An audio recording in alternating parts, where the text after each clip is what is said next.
اللہ اللہ اللہ اللہ اللہ ومال من لا مال له ولها يجمع من لا عقل له او كما قال عليه الصلاة والسلام سبحان ربك رب العزة عما يصفون وسلام على المرسلين والحمد لله رب العالمين اللهم صل على سيدنا محمد وعلى آل سيدنا محمد وبارك وسلم اللهم صل على سيدنا محمد وعلى آل سيدنا محمد وبارك وسلم اللهم صل على سيدنا محمد وعلى آل سيدنا محمد وبارك وسلم. آج کا عنوان سالکین کے لیے بہت اہم ہے اور امید ہے کہ یہ عنوان عصر کی مجلس اور عشاء کی مجلس دونوں میں چلے گا. اردو زبان کے کچھ الفاظ ایسے ہوتے ہیں کہ ان کا ہر حرف بھی بڑا بامعنی ہوتا ہے. مثال کے طور پر ایک جگہ پر کچھ انگریزی خواہ لوگ تھے یہ طلباء کو بہت تنگ کرتے تھے. عربی مدارس کے جو طلباء تھے ان کو تنگ کرتے، کبھی ان کو قربانی کا مینڈا کہتے، کبھی کچھ کہتے کبھی کچھ کہتے. ایک دن وہ طلباء سب مل بیٹھے اور کہنے لگے کہ ان انگریزی خواہ لوگوں کے لیے کوئی ایسا لفظ بناؤ کہ جس میں ان کی ساری صفات آ جائیں. کہاں ہے تو بہت اچھا.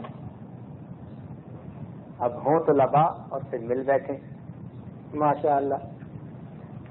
انہوں نے کہا ان کے اندر ہوتا کیا کیا ہے؟ ایک نے کہا بڑی جہالت ہوتی ہے ان میں. دوسرے نے کہا یہ لوگ بڑے نالائق ہوتے ہیں. یہ لوگ بڑے نالائق ہوتے ہیں. ایک نے کہا یہ بڑے احمق ہوتے ہیں. ایک نے کہا یہ بڑے بے وقوف ہوتے ہیں. تو انہوں نے کہا کہ ساری باتیں ٹھیک ہیں، ہم ان سب الفاظ کے اول حرف لے کے ایک لفظ بناتے ہیں. چنانچہ انہوں نے ایک لفظ بنایا جناب. جیم سے جاہل، نون سے نالائق، الف سے احمق اور با سے بے وقوف. اور انہوں نے ہر انگریزی خواہ کو جناب کہنا شروع کر دیا. ایسا لفظ مشہور ہوا کہ آج کسی کو پتہ ہی نہیں کہ یہ بنا کیسے. سب ایک دوسرے کو جناب کہتے پھرتے ہیں. تو جس طرح اس لفظ کا ہر حرف بامعنی ہے، اسی طرح ایک لفظ ہے دشمن. اس لفظ کا بھی ہر حرف بامعنی ہے. یہ جو دشمن کا لفظ ہے نا، یہ اللہ والوں نے بنایا ہے. یہ جناب کا لفظ تو طلباء نے بنایا شرارت کی نیت سے، لیکن دشمن کا لفظ اہل اللہ نے بنایا دلوں کی طہارت کی نیت سے، دلوں کی پاکیزگی کی نیت سے. دشمن کے لفظ میں 4 حروف ہیں اور انسان کے 4 ہی دشمن ہیں. اچھی طرح سن لیجیے. دشمن کے لفظ میں 4 حروف ہیں، دال، شین، میم اور نون. اور انسان کے 4 ہی دشمن ہیں. سب سے پہلا دشمن دنیا. اب آگے کی جو محفلیں ہوں گی نا، ان میں ان 4 دشمنوں کی تفصیل کی جائے گی. اس لیے کہ جب تک انسان کو اپنے دشمن کا پتہ نہ ہو وہ اس کے وار سے بچ نہیں سکتا. دشمن اس کو ہلاک کر ڈالے گا. دوستی کے رنگ میں دشمنی کرنے والے تو بہت نقصان دہ ہوتے ہیں.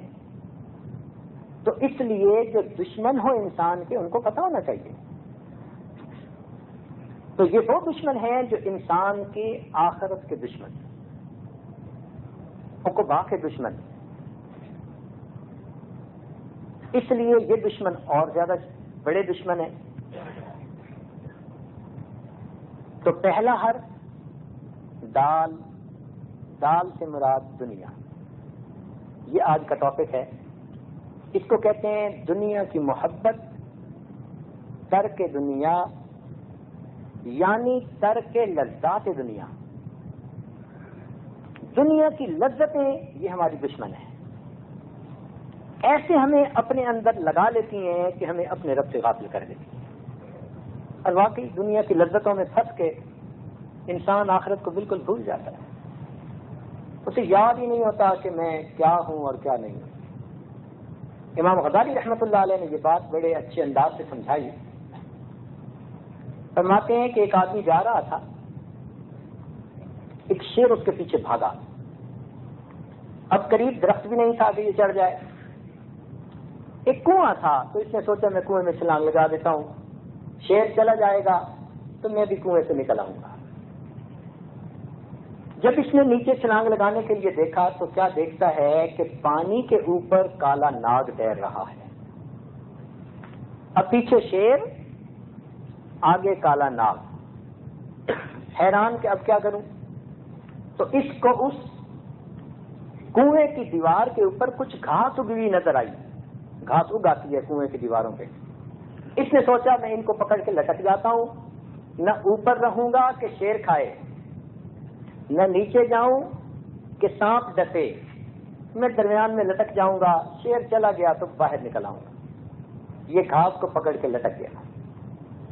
تھوڑی دیر میں اس نے کیا دیکھا؟ دو چوہے ہیں، ایک کالا اور ایک سفید، اور وہ اس گھاس کو کاٹ رہے ہیں جس گھاس کو پکڑ کے یہ کھڑا ہے.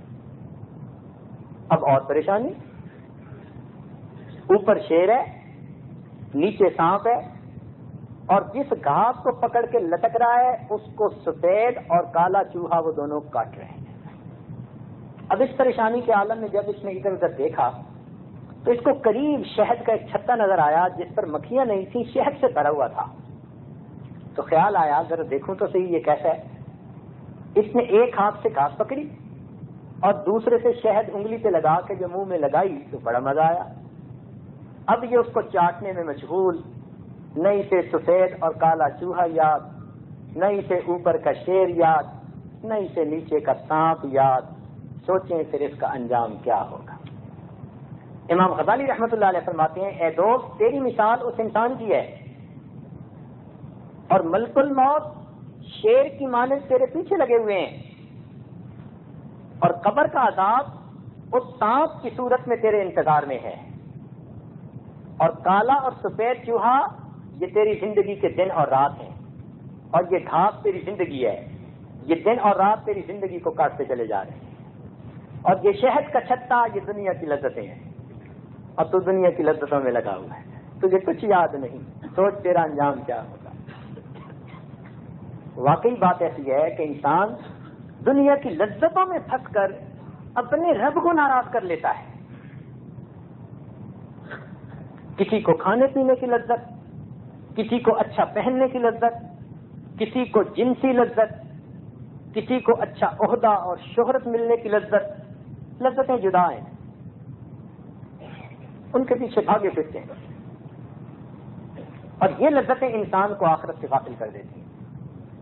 اسی لیے جہاں ترک دنیا کا لفظ آئے گا اس سے مراد ترک لذات دنیا ہوگا. دنیا کو ترک کرنے کا کیا مطلب؟ دنیا کی لذتوں کو ترک کر دینا، اس کا یہ مطلب ہوگا. یہ دنیا بھی عجیب ہے. ہمارے مشائخ نے فرمایا حلالها حساب وحرامها وبال، کہ اگر اس کا حرام ہو وہ تو ویسے ہی وبال ہے، اس کا حلال بھی ہو تو بھی اس کا حساب دینا پڑے گا. تو جان کہیں نہیں چھوٹتی. حلالها حساب وحرامها وبال، حرام ہے تو وہ وبال، اور اگر حلال بھی ہے تو اس کا بھی بندے کو حساب دینا پڑے گا. اس لیے نبی علیہ السلام نے ارشاد فرمایا میری امت کے فقراء میری امت کے امیر لوگوں سے جنت میں 500 سال پہلے داخل کر دیے جائیں گے. کیوں؟ ان کو دنیا میں تھوڑا رزق ملا، صبر شکر کا وقت گزارا، دوسروں کو خوب مال ملا، انہوں نے من پسند کے کھانے کھائے، خوب دنیا کی موج اڑائی، 500 سال، اور آخرت کا ایک دن دنیا کے 70,000 سالوں کے برابر ہے، بعض جگہوں پر 50,000 سالوں کے برابر ہے۔ اب ایک دن اگر 50,000 سال کے برابر ہو اور 500 سال یہ پہلے جنت میں داخل کیے جائیں گے، تو اس دن تو امیر لوگ تمنا کریں گے کہ کاش ہم بھی دنیا میں فقیر ہوتے۔ اس لیے جس کو اللہ نے جتنا رزق دیا وہ اس پر اللہ کا شکر ادا کرے، غریب ہے صبر کرے، امیر ہے شکر ادا کرے، اور اس مال کو آخرت کے کمانے کا ذریعہ بنائے۔ کئی دفعہ مال کی وجہ سے انسان میں میں آ جاتی ہے، اس کی آواز میں مال کی جھنکار شامل ہو جاتی ہے۔ کئی ایسے بھی تو امیر ہوتے ہیں نا، فرعون بنتے ہیں، خدا کے لہجے میں بولنا شروع کر دیتے ہیں۔ تو مال انسان کے اندر تکبر پیدا نہ کرے، عاجزی پیدا کرے۔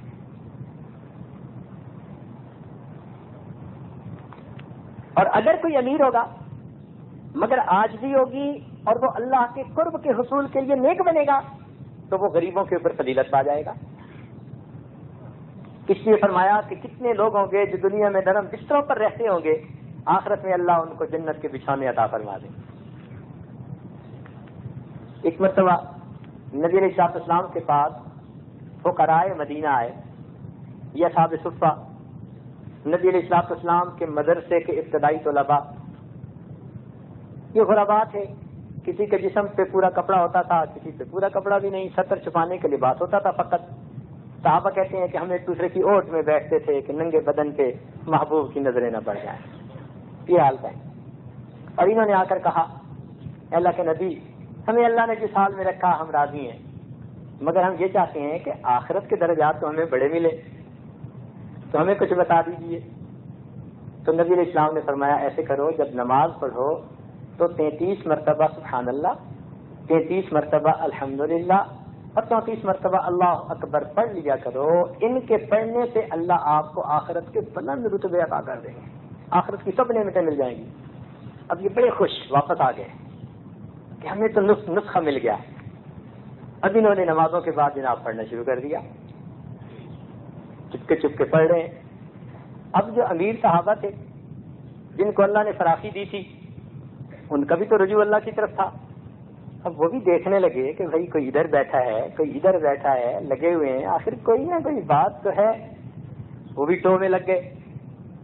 چنانچہ جب انہوں نے کہیں سے کھود کرید کر لی تو ان کو بات کا پتہ چل گیا، انہوں نے بھی عمل کرنا شروع کر دیا۔ جب انہوں نے یہ عمل کرنا شروع کر دیا اور ان فقراء کو پتہ چلا کہ جی اب تو عمراء نے بھی عمل شروع کر دیا، اب ہم آگے کیسے بڑھ سکتے ہیں، یہ پھر نبی علیہ السلام کی خدمت میں آئے۔ اللہ کے نبی، جو نسخہ بلندی درجات کا آپ نے ہمیں بتایا تھا وہ تو امیر بھی کر رہے ہیں۔ آپ نے فرمایا ذالک فضل اللہ یؤتیہ من یشاء، یہ تو پھر اللہ کا فضل ہے، جس کو چاہے دے دے۔ تو اگر نیکی کے ساتھ اللہ دنیا کا رزق زیادہ دے تو یہ اللہ کا فضل ہے، اور اگر یہ مال دنیا داری کا ذریعہ بنے، تکبر کا ذریعہ بنے، شہرت اور ریاکاری کا ذریعہ بنے، پھر یہ انسان کے لیے وبال ہے۔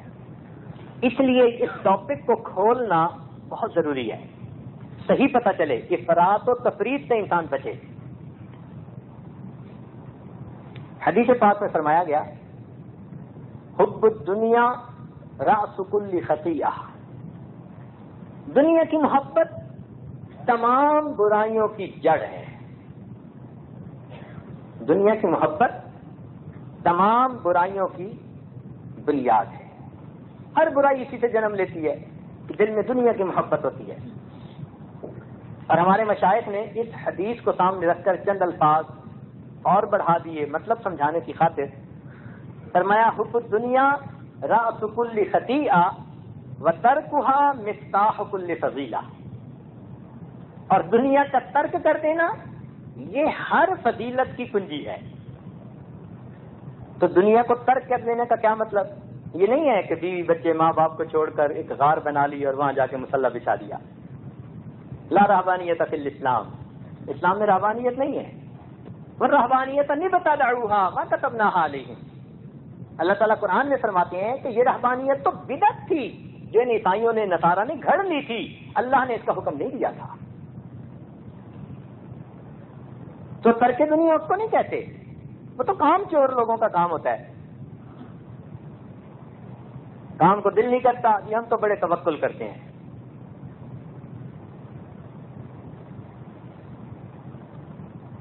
ترک دنیا کا مطلب ترک لذات دنیا.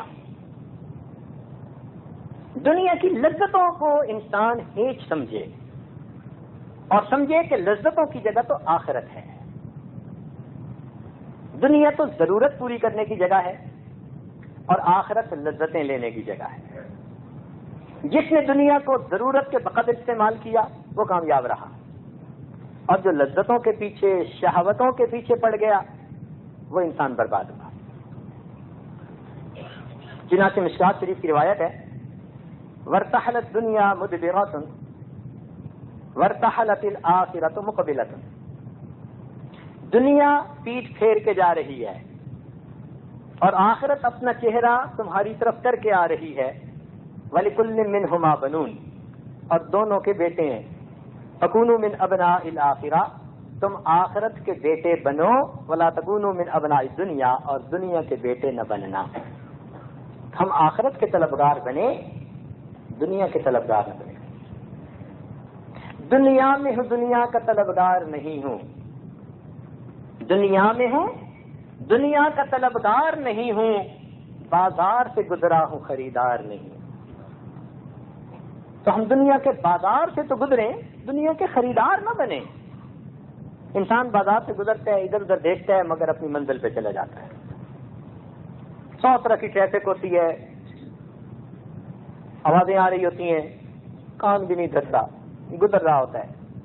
ہم بھی جب ادھر سے گزرتے ہیں، کبھی کہیں سے کوئی دعوت، کہیں سے کوئی دعوت، کہیں کوئی پیلا چہرہ نظر آیا، کوئی نیلا چہرہ نظر آیا. ہر طرف دھیان، توجہ، دل کو اپنی طرف کھینچنے کے لیے شیطان کے بڑے پھندے. مسجد سے باہر نکل کے دیکھو، قدم قدم پہ جال نظر آئیں گے، چلتے پھرتے جال.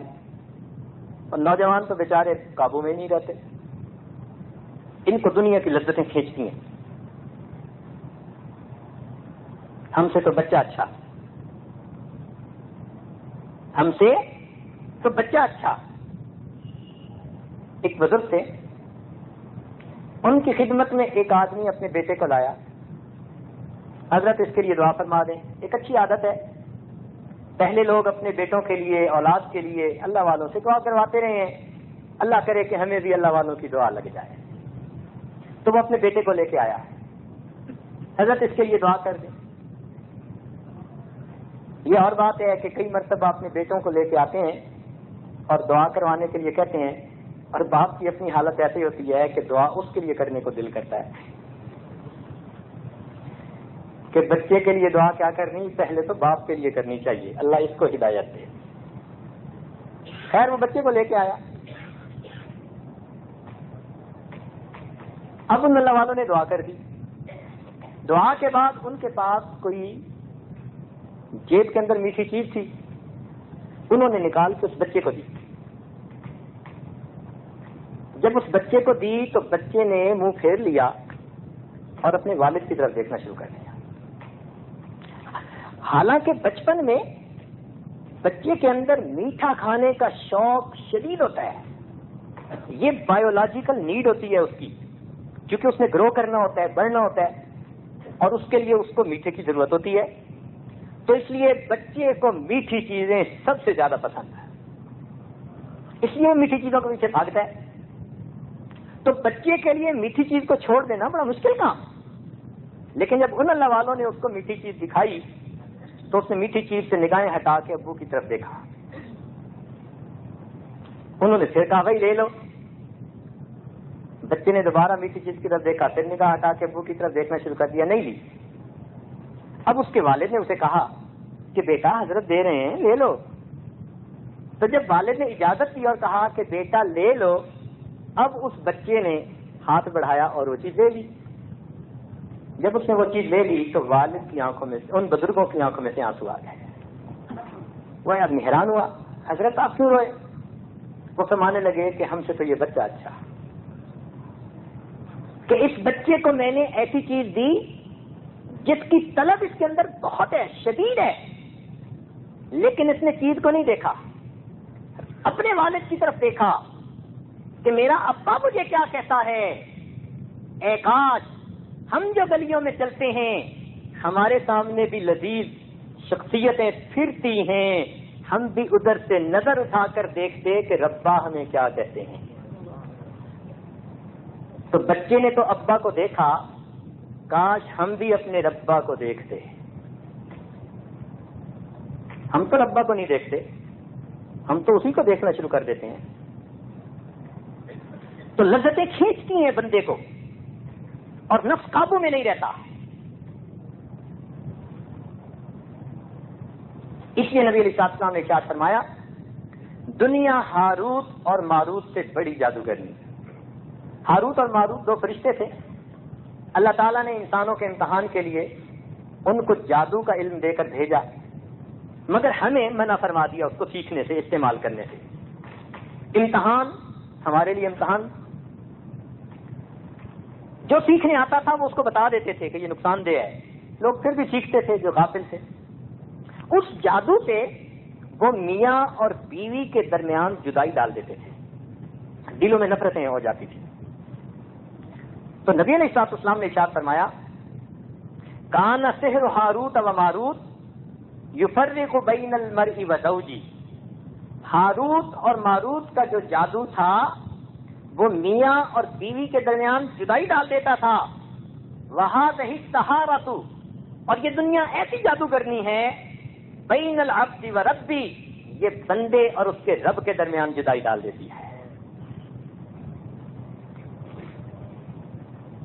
اس لیے کسی بات خدا شاعر نے یہ بات کہی لکل شیء اذا فارقتہ عوض، لکل شیء اذا فارقتہ عوض ولیس للہ ان فارقت من عوض. تو دنیا کی جس چیز سے جدا ہوگا تیرے لیے ہر چیز کا بدل موجود ہے، لیکن اگر تو اللہ سے جدا ہوا تیرے لیے کوئی بدل موجود نہیں. تو یہ دنیا بڑی جادوگرنی بندے اور پروردگار کے درمیان جدائیاں ڈال دیتی ہے.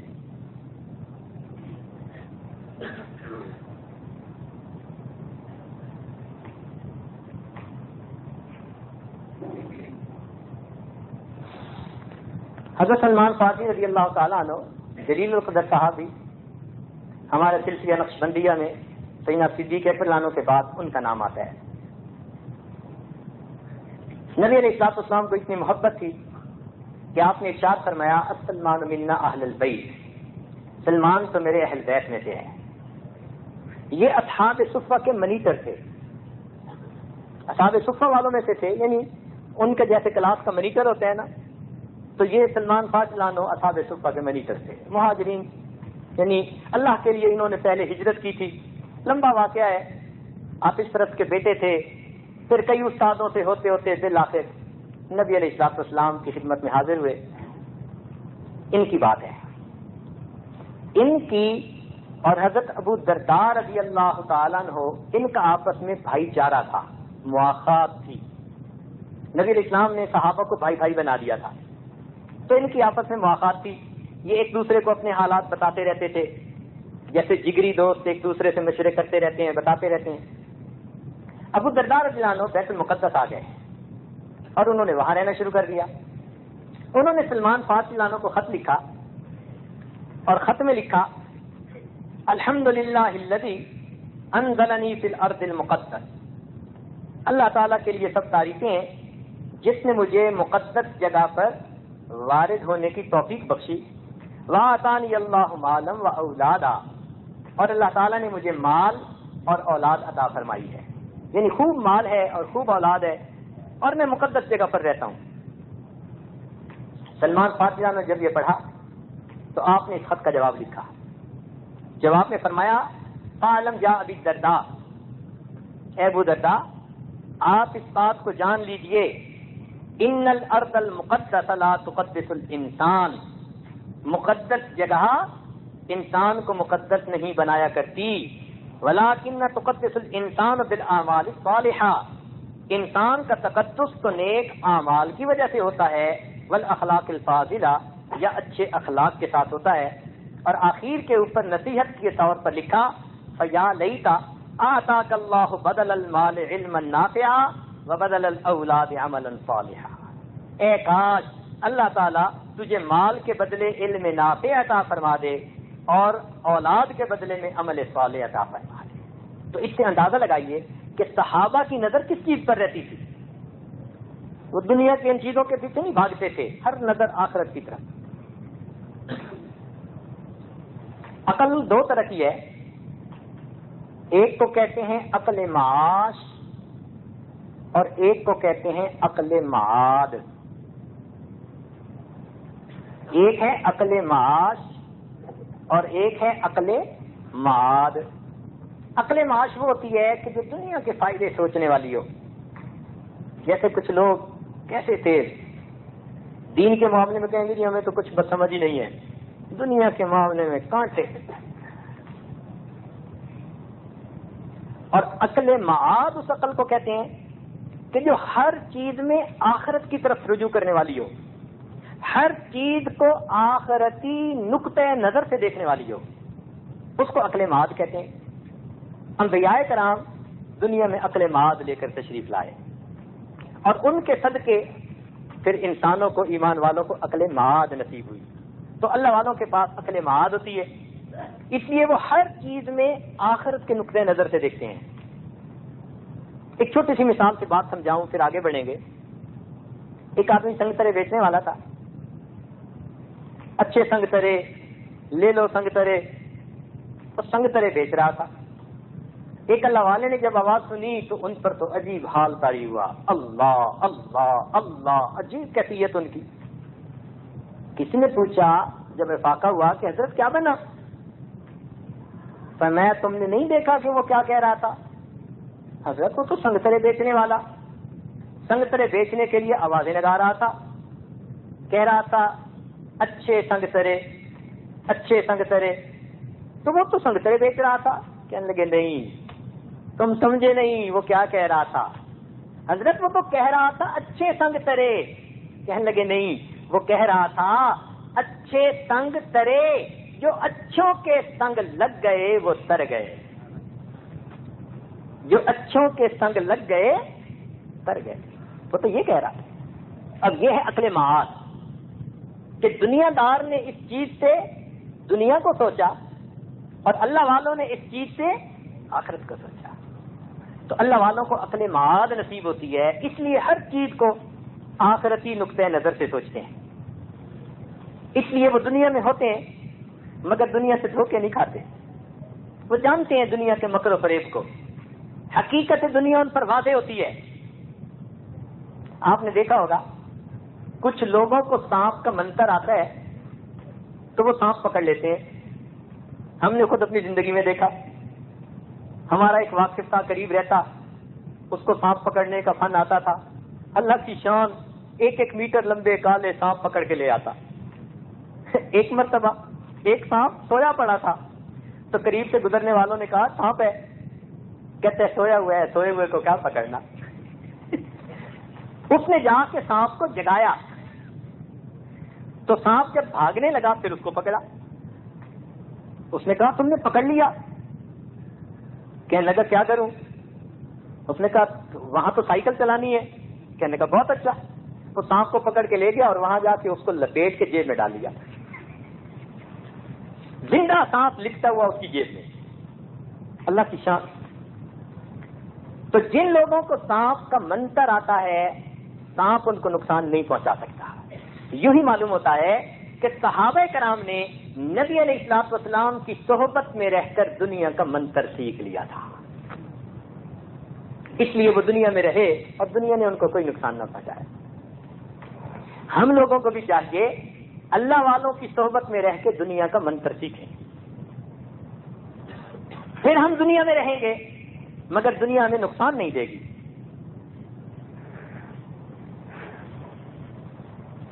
حضرت علی رضی اللہ عنہ اپنے کئی دفعہ محراب میں کھڑے ہو کر کہتے یا سفرا یا بیضا غر غیری، اے سونا اے چاندی میرے غیر کو دھوکہ دے، میں تیرے دھوکے میں آنے والا نہیں، تو دنیا کے دھوکے میں نہیں آئے۔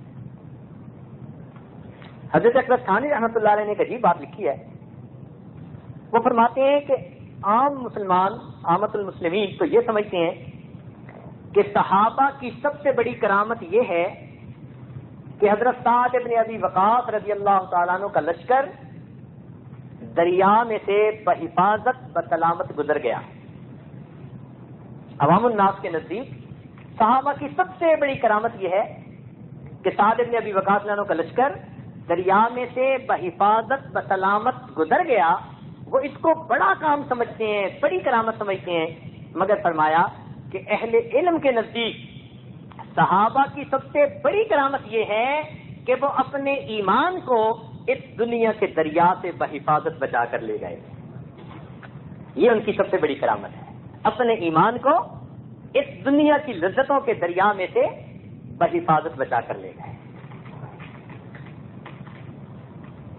اس لیے صحابہ کرام ہر وقت آخرت کی طرف رجوع رکھتے تھے۔ حضرت عمر رضی اللہ عنہ کا تو یہ حال تھا، پینے کے لیے پانی مانگا اور کسی نے شربت لا کے دے دیا تو اب پیتے ہوئے رونے لگے، پیتے ہوئے رونے لگے۔ کسی نے پوچھا کہ حضرت رو کیوں رہے ہیں؟ فرمانے لگے کہ مجھے قرآن کی آیت یاد آ گئی کہ قیامت کے دن اللہ کچھ لوگوں کو کہہ دیں گے اذهبتم طیباتکم فی حیاتکم الدنیا واستمتعتم بها، کہ تم نے تو دنیا کی لذتیں دنیا میں سمیٹ لی تھیں، مل گئی تھی تمہیں، آج تمہارے لیے میرے پاس کوئی حصہ نہیں۔ اب سوچو کہ پانی مانگا، شربت مل گیا تو اس کو پیتے ہوئے رونے لگے کہ ایسا تو نہیں آخرت کی لذتیں دنیا ہی میں مل رہی ہوں۔ تو صحابہ اتنا ڈرتے تھے، اس لیے روتے رہتے تھے، مانگتے رہتے تھے۔ حالت ان کی یہ تھی کہ گزران بڑا مشکل تھا۔ صحابہ کرام نے، جن میں سے حضرت علی عنہ بھی تھے، آپس میں بیٹھ کے مشورہ کیا کہ امیر المومنین کا جو بیت المال سے مشاہرہ ہے وہ بہت تھوڑا ہے، بڑی تنگی ہے، کچھ بڑھانا چاہیے۔ سب نے محسوس کیا، مشورہ کیا بڑھائیں، کتنا بڑھائیں اتنا بڑھائیں، لیکن امیر المومنین کو کون بتائے؟ کوئی تیار نہیں، کوئی تیار نہیں۔ اب مشورہ کر کے انہوں نے کہا اچھا، ان کی بیٹی سیدہ حفصہ رضی اللہ تعالیٰ عنہا وہ ام المومنین ہے، امت کے لیے ماں ہے، تو ہم ان کی خدمت میں گزارش کر دیتے ہیں، وہ اپنے والد گرامی کو یہ بات پہنچا دیں گی۔ چنانچہ انہوں نے ایک وقت میں حضرت عمر رضی اللہ عنہ کو بتایا کہ ابا جان اس طرح کچھ حضرات سوچتے ہیں کہ آپ کا مشاہرہ تھوڑا بڑھا دینا چاہیے، تنگی میں وقت گزرتا ہے۔ فرمایا کہ یہ کس کس سے مشورہ کیا؟ ان کا نام نہیں بتاؤں گی، نام نہیں بتاؤں گی۔ فرمان لگے حفصہ اگر تو مجھے نام بتا دیتی تو میں ان کو ایسی سزا دیتا کہ ان کے جسموں پہ نشان پڑ جاتے، ایسی ان کو سزا دیتا کہ ان کے جسموں پہ نشان پڑ جاتے کہ یہ لوگ مجھے دنیا کی لذتوں کی طرف مائل کر رہے ہیں۔ اور پھر فرمایا حفصہ تو مجھے بتا کہ تیرے گھر میں نبی علیہ السلام کا گزران کیسا تھا؟ تو کہنے لگی میں نے بتایا کہ آپ صلی اللہ علیہ وسلم کے پاس ایک جوڑا تھا پہننے کے لیے اور گیرو رنگ کا ایک کپڑے تھے، وہ کبھی لشکر کے کسی آنے پر یا جمعہ کے دن اس کو پہنا کرتے تھے، اور کھجور کی چھال کا تکیہ تھا، اور ایک کمبل تھا، اس کو سردیوں کے اندر آدھا نیچے آدھا اوپر لے لیتے تھے، جب گرمی آتی تھی تو اس کو نیچے بٹھا لیتے تھے، اور نبی علیہ الصلوۃ والسلام کے پاس کئی دن تک ان کے چولہے میں آگ نہیں جلتی تھی۔ ایک مرتبہ میں نے گھی کے ڈبے کی تلچھٹ جو تھی اس پہ روٹی کو چپڑ دیا تو نبی علیہ السلام خود بھی اس کو شوق سے کھا رہے تھے، دوسروں کو بھی کھلا رہے تھے۔ یہ نبی علیہ السلام کا گزران تھا۔ تو پھر عمر نے فرمایا کہ حفصہ نبی علیہ الصلوۃ والسلام نے ایک راستے پر زندگی گزاری، ان کے بعد امیر المومنین ابوبکر صدیق لانو نے اسی راستے پر زندگی گزاری، وہ اپنے محبوب سے مل گئے۔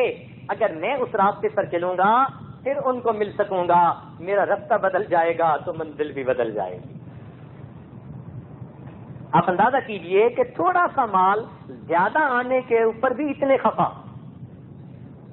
ان حضرات نے یوں سمجھ لیا تھا کہ یہ دنیا کی زندگی تو بس ختم ہونے والی ہے، اس لیے بس ضرورت کے بقدر پورا کرو اور لذتیں آخرت میں، لذتیں آخرت میں۔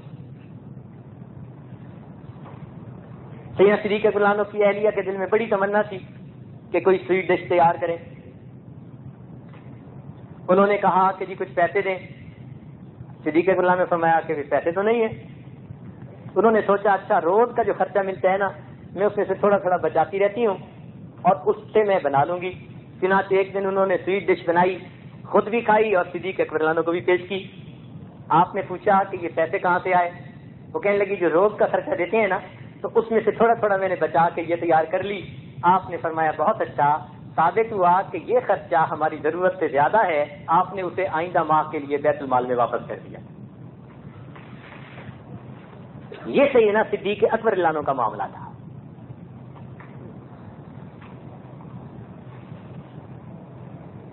تو صحابہ کرام تو آخرت پر ان کی نظریں جمی ہوئی ہوتی تھیں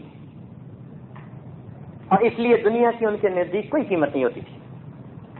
اللہ نے جن حضرات کو دنیا کا مال دیا وہ دونوں ہاتھوں سے اس کو اللہ کے راستے میں خرچ کر رہے ہوتے تھے، دونوں ہاتھوں سے، تاکہ اللہ کے ہاں ہم زیادہ سے زیادہ رتبے کمائیں۔ سیدنا عثمان غنی رضی اللہ عنہ کو اللہ نے خوب مال دیا تھا، لیکن ان کے دل میں مال کی محبت نہیں تھی، وہ مال کو اللہ کے لیے خرچ کرتے تھے۔ چنانچہ ایک کنواں تھا، بئر روما، یہودی کا تھا۔ مسلمانوں کے پاس اس وقت پانی کی تنگی بڑی تھی، وہ اس سے خریدتے تھے، یہودی سے۔ سیدنا عثمان غنی اللہ عنہ نے جب دیکھا کہ مسلمانوں کو تنگی ہے، وہ یہودی کے پاس گئے اور اسے کہا کہ بھائی مجھے یہ بیچ دو۔ اس نے کہا میری تو بڑی کمائی ہوتی ہے، میں کیوں بیچوں گا؟ فرمان لگے اچھا ایسا کریں کہ آدھا بیچ دیں، قیمت پوری لے لیں۔ وہ یہودی نہ سمجھ سکا، اللہ والوں کے پاس حکمت ہوتی ہے، فراست ہوتی ہے۔ اس نے کہا یہ ٹھیک ہے کہ آدھا حق دوں گا، قیمت پوری لوں گا۔ چنانچہ اس نے قیمت پوری لے لی اور آدھا حق دے دیا کہ ایک دن آپ نکالو اور دوسرے دن پانی ہم نکالیں گے۔ اب وہ تو اجرت پہ لیتا تھا، جب آپ نے اس کو پیسے دے دیے، طے ہو گیا، اعلان کروا دیا کہ میری باری کا دن جو ہے وہ مسلمان ہو یا کافر سب کے لیے اجازت ہے بغیر پیسے کے اللہ کے لیے پانی استعمال کرے۔ اب جب لوگوں کو ایک دن فری پانی ملنے لگا تو خریدنے والا کون ہوتا؟ اب اس سے خریدنے والا کوئی نہیں۔ چنانچہ چند مہینوں کے بعد آیا، جی آپ مجھ سے باقی آدھا بھی خرید لیں۔ ماشاءاللہ آپ نے باقی آدھا بھی خرید کر سب کو اللہ کے لیے وقف کر دیا۔ تو مال اللہ کے لیے، لشکر کا لشکر نبی علیہ السلام کی خدمت میں جہاد کے لیے پیش کر دیتے تھے۔ 1000 اونٹ سامان سے لدے ہوئے نبی علیہ السلام کی خدمت میں پیش کر دیے۔ ایک مرتبہ جنگ کے موقع پہ ضرورت تھی اور قحط بھی تھا، صحابہ کرام بڑی مشکل کے حالات میں تھے اور ان کے 1000 اونٹ سامان سے لدے ہوئے شام سے آئے اور عین اس وقت پہنچے کہ جب چیزوں کی قلت تھی۔ پورا مدینہ اس وقت تنگی کی حالت میں تھا۔ تو مدینہ کے جتنے تاجر تھے وہ پہنچ گئے، کہنے لگے جی جتنا آپ نے خریدا ہے نا اس پہ جو ہم سے منافع لینا ہے وہ لے لو۔ آپ نے فرمایا کتنا دو گے؟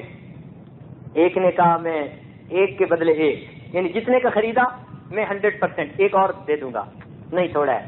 دوسرے نے کہا 2 دوں گا، تیسرے نے کہا 3 دوں گا، ایک نے کہا 4 گنا، ایک نے کہا 5 گنا۔ آپ نے کہا نہیں میں نہیں دیتا۔ اب وہ کہنے لگے جی عجیب بات ہے، مال کو 5 گنا کر کے دے رہے ہیں اور آپ کہتے ہیں نہیں دوں گا۔ سمجھ لگے ہاں اس سے زیادہ کوئی دے سکتا ہے تو بولے۔ کہنے لگے جی اس سے زیادہ تو کوئی نہیں دے سکتا۔ کہنے لگا پھر میرے پاس ایک گاہک ہے، ان کا وہ کتنا دیتا ہے؟ کہنے لگا کہ 10 کی گارنٹی تو پکی ہے، ویسے اس نے 70 بھی کہا ہے اور 700 بھی کہا ہے، واللہ یضاعف لمن یشاء بغیر حساب، اور اس نے بغیر حساب بھی کہہ دیا ہے کہ میں تمہیں اس کا اجر دوں گا۔ آپ نے سارے مال کو اسی وقت اللہ کے راستے میں صدقہ کر دیا۔ اب یہ دنیا ان کے لیے نقصان دہ نہیں، یہ دنیا ان کے لیے بلندی درجات کا سبب ہے۔ تو ترک لذات دنیا نقصان یعنی اصل مقصود ہے، اور جن لوگوں کے پاس لذتیں کی یہ چیزیں نہ ہوں، وہ اللہ کے لیے اس کو خرچ کر رہے ہوں، ان کے لیے یہ بلندی درجات کی چیز ہے۔ یہ ٹاپک تو انشاءاللہ جاری رہے گا، تاہم ایک واقعہ سنا کر بات مکمل کر دیتے ہیں. نبی علیہ الصلوۃ والسلام تشریف فرما ہے. ایک آدمی نیا مسلمان آیا ہوا تھا, وہ آپ کی خدمت میں حاضر ہوا. اچھا, صحابہ کرام جو نئے مسلمان ہوتے تھے نا, تو نبی علیہ السلام ان کی تالیف قلب کے لیے بہت زیادہ محبت فرماتے تھے. نئے مسلمان ہوتے تھے نا, ان کو زیادہ محبت پیار سے آپ پیش آتے. چنانچہ وہ آیا, کہنے لگا جی کہ میرا قباء کے اندر ایک باغ ہے اور میرے ساتھ ایک اور مسلمان کا باغ ہے, اور وہ مسلمان بوڑھا ہے. میری اگر لائن سیدھی ہو تو اس میں اس کے چند درخت آ جاتے ہیں, 5-10 درخت اس کے میری طرف آتے ہیں, مگر میری لائن سیدھی ہو جاتی ہے, میں اپنی دیوار بنا سکتا ہوں, حفاظت کر سکتا ہوں. میں نے اس بوڑھے مسلمان سے کہا ہے کہ بھئی یہ 5-10 درخت ہیں, یہ تم مجھے بیچ دو.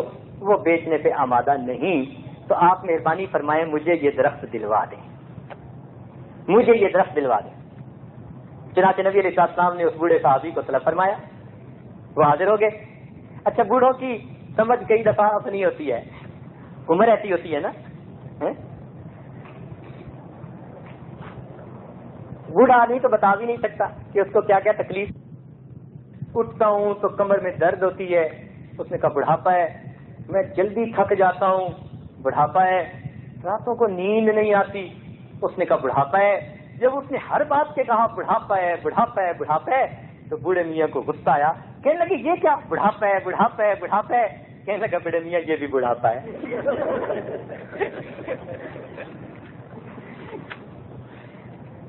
تو ٹریگر ہو جاتے ہیں ایک بات پہ, تو اپنا ذہن ہوتا ہے.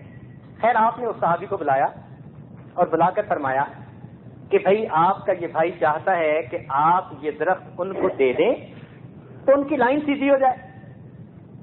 تو وہ بوڑھے صحابی آگے سے پوچھتے ہیں, اے اللہ کے نبی, دیکھو صحابہ کتنے سمجھدار تھے, اللہ اکبر, حیرانی ہوتی ہے ان کی سمجھ پر. آگے سے سوال پوچھتے ہیں, اے اللہ کے نبی, یہ آپ کا حکم ہے یا آپ کا مشورہ ہے؟ یہ آپ کا حکم ہے یا آپ کا مشورہ ہے؟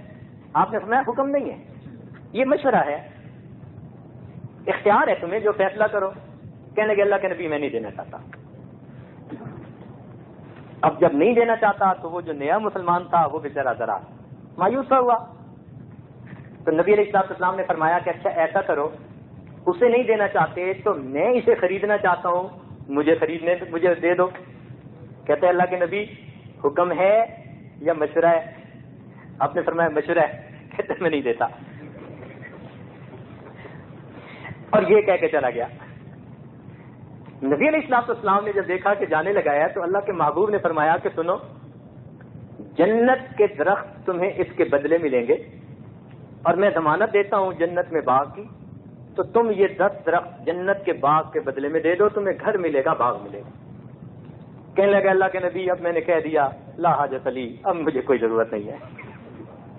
کہہ بیٹھا تھا اب یہ سودا میں نہیں کرتا, چلا گیا. اب جب یہ بات ایک دوسرے صحابی نے سنی, ان کا 1000 درختوں کا باغ تھا. وہ نبی علیہ السلام کی خدمت میں آئے, اے اللہ کے نبی, جو آپ نے خوشخبری اسے دی کہ اگر یہ 10 درخت خرید کے تم دے دو تو جنت میں اس کے بدلے گھر اور باغ ملے گا, کیا یہ وعدہ اسی کے ساتھ یا میرے ساتھ بھی ہے؟ اگر میں خرید کے دے دوں؟ آپ نے فرمایا تیرے ساتھ بھی ہے. وہ کہنے لگے بہت اچھا. اب یہ صحابی وہاں سے چلے اور کچھ دیر کے بعد وہ بوڑھے میاں کے گھر پہنچ گئے, اور بوڑھے میاں کے پاس بیٹھ کے سلام دعا جیسے ہوتا ہے, اور اس کو بتانے لگے تجھے پتہ ہے میں کون ہوں؟ اس نے کہا کون ہے؟ کہنے لگے میں قباء کا فلاں امیر آدمی ہوں جس کا 1000 درختوں کا باغ ہے. کہنے لگا ہاں اس کی تو بڑی شہرت میں نے سنی ہے, بڑا نام سنا ہے, تیرے باغ کے اندر تو کھجوریں بڑی اعلیٰ اور بڑی اچھی اور بڑے پھل دینے والی ہیں, اور بڑا تذکرہ سنا ہے تیرا. کہنے لگے کہ اچھا تذکرے تم نے بھی سن لی ہیں, میں چاہتا ہوں کہ تیرے ساتھ ایک ڈیل کر لوں. اس نے کہا وہ کیا؟ کہنے لگا ڈیل یہ ہے, یہ جو درخت ہے نا 10 یہ مجھے دے دو, اور 1000 درختوں کا وہ باغ آپ لے لو. تو ان کی تو آنکھوں میں چمک آ گئی. وہ بوڑھے میاں تھے, انہی کھجوروں پہ ان کا گزران تھا, وہ چھوڑنا نہیں چاہتے تھے ان کو.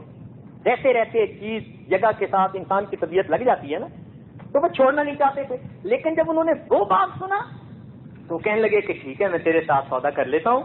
چنانچہ انہوں نے کہا کہ یہ درخت میرے اور وہ باغ تیرا. نبی علیہ السلام کی خدمت میں آ گئے. اللہ کے نبی مجھے 10 درخت مل گئے تھے، میں نے وہ درخت آپ کی خدمت میں پیش کر دیے.